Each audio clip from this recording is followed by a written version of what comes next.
네, 오늘의 첫 번째 섹터는요, 조선주입니다. 여전히 조선 섹터는 호황임을 잘 증명을 하고 있는 것인지 오늘도 확실히 HD 한국조선해양, HD 현대중공업 같이 수주 이슈 있었던 쪽 시세 강하게 나와주면서 나머지 쪽도 같이 오르는 모습이었거든요. 오늘 이 재료 때문에 가는 것인지 아니면 좀 그동안 조정이 있었기 때문에 실적 발표를 앞두고 기술적으로 움직이는 것인지 궁금한데 어떻게 바라보셨을까요? 첫 번째로는 재료가 좀 있었었고요. 두 번째로는 외국인들 기관들의 매수가 공격적으로 가담되었던 모습이죠. 조선주는 지금 내년도 좋아질 수 있고 내후년까지 3년치 일감이 이미 수주가 좀 된 상태에서 계속적으로 우상향되는 신조선가에 대한 상승 기대, 또 친환경 조선의 상승, 그다음에 수주의 모멘텀. 오늘도 초대형 암모니아 운반선 두 쪽 수주에 대해서 또 HD 현대중공업도 뉴스가 좀 나왔었죠. 그래서 전체적인 분위기는 한화 엔진부터 해서 HD 현대중공업, 현대미포, 한국조선해양 등등 조선 섹터의 엔진 관련된 또 조선 종목들, 그다음에 조선 기자재 쪽까지 최근 시장에서 계속 핫한 섹터의 대장주로 이제 부각되고 있는데 최근에 조정이 좀 깊었단 말이죠. 그래서 조정이 나왔던 것은 밸류에이션 매력이 있었다. 다시 한번 올라오는 구간이기 때문에 중장기적으로 충분히 조정 때 저점에서 매수하는 전략은 유효하다 말씀드릴 수가 있겠습니다. 알겠습니다. 조선 쪽 중장기적으로 바라봐도 좋다라는 코멘트 주셨는데 근데 우리가 알다시피 주가는 8월 고점 이후에 여전히 조금 그 수준을 회복하지는 못하는 상황이잖아요. 우리 김영철 파트너 조선주에 대한 관점은 어떻게 바라보실까요? 네, 말씀해 주신 것처럼 8월 달에 이제 고점이 좀 나왔었던 것의 가장 큰 이유는 실적이 괜찮았죠. 네. 이제 실적 발표 날 장중이 정확하게 기억이 나는데 일단은 아마 그때 이제 7월 25일인가 그때 나왔을 거예요. 그러니까 실적 발표 나오고 나서 시장에서 일시적으로 세론이 나왔다가 매수세가 이제 후반부에 좀 들어왔고 다음 날 일제히 증권사에서 목표가를 긍정적으로 좀 내놨죠. 그러니까 2분기 실적이 좋은데 이러한 수주 흐름들이 계속 이어질 가능성이 좀 높다 이런 식의 톤이 나오면서 8월 달에 이제 고점을 형성을 했고 그 다음에는 이제 약간 3분기 때는 실적이 약간 슬로우했다가 하반기로 돌고 내년까지 이제 좋아질 것이다라고 하면서 시장에서 야 3분기 실적 약간 그러면은 한번 팔고 가자 이런 식의 이제 컨센이 좀 형성이 되면서 조정이 나왔다가 다시 이제 시장의 여러 가지 이제 순환매 안에서 움직임이 좀 나오고 있는 그런 흐름이다라고 이제 좀 보시면 좋을 것 같고요. 전체적으로 흐름 보면은 조선업종 비중 확대에 대한 논리는 한 세네 가지 정도가 되죠. 하나는 이제 노후선 교체 발주 시기, 그다음에 친환경 규제 이런 부분들이 계속 이슈가 되면서 흔히 말하는 공급자 우위. 그러니까 계속 발주를 넣는데 빠르게 이제 배를 받지 못하고 우리 거 먼저 해줘라고 하면은 공급자가 이제 가격을 올릴 수 있는 요건도 되고 선별해서 수주를 할 수 있는 그러한 이제 흐름이 되다 보니까 결국에는 P랑 Q 중에서 이제 P의 상승, 프라이스의 가격이 이제 상승하다 보니까 좋은 움직임이 좀 될 수 있다라는 것이고 그다음에 이제 한국의 컨테이너랑 그다음에 탱커 수주의 점유율이 좀 회복이 될 수 있다라는 기대감 그리고 8월 달에 이제 고점 찍고 주가 일부 조정 받다 보니까 그러한 기대감이 살아 있는 가운데 밸류에이션 매력도 좀 있다 이런 식의 이제 컨셉이 좀 형성이 되면서 오늘장까지 조금 움직임이 좀 이어지지 않았나라고 이제 좀 볼 수가 있겠고요.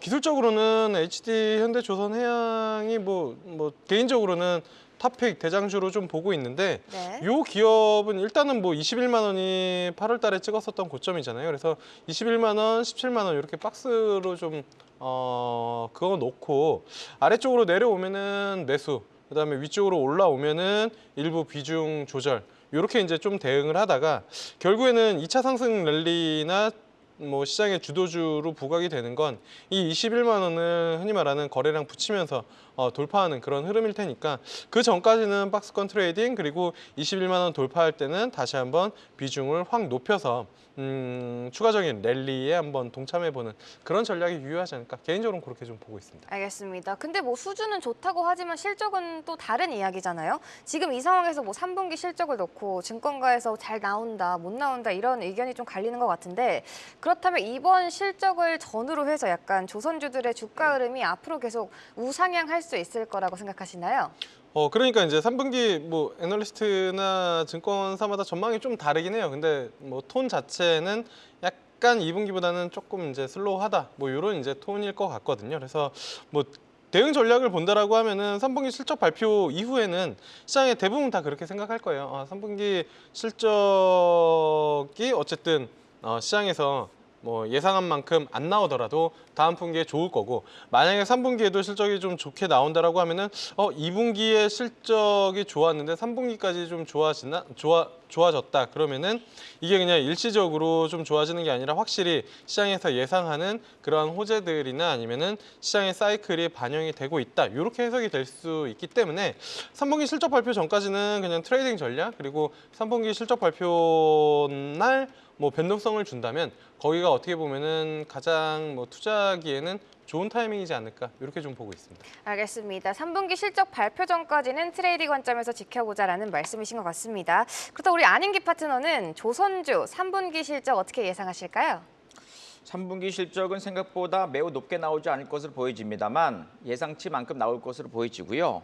저는 3분기보다는 4분기와 내년 1분기 쪽에서 실적이 좀 더 개선될 수 있다면 지금 은밀하게 외국인들의 매수가 좀 가담되고 있어요. 그래서 눌림목 나올 때마다 일부 종목군들은 또 외국인들 같이 매수하고 있기 때문에 중장기적으로 본다면 충분히 저점에서 매수가 맞는데, 사실 조선주 쪽은 지금 원하는 수익을 내기가 약간 이제 무거운 느낌이 좀 들잖아요. 그렇다 네. 본다면 뭐 나는 좀 빠르게 움직이는 좀 더 매매해야 되겠다라고 한다면 지금 가장 뜨거운 섹터의 종목들로 집중하는 게 맞겠고요.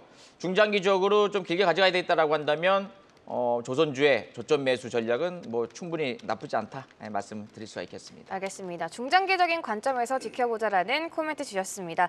여기에 또 중국의 경기 부양책 관련이 있을 것 같아요. 소비재부터 해서 건설이나 조선 쪽 다 영향을 받고 있잖아요. 어떻게 보면 또 경쟁 구도에 있는 조선에 있어서 우려감도 있고, 아무래도 뭐 원자재 가격이 오르게 되면 후판 가격 상승으로 이어질 수 있다는 그런 우려감도 있는 것 같은데 이 부분은 어떻게 생각하세요?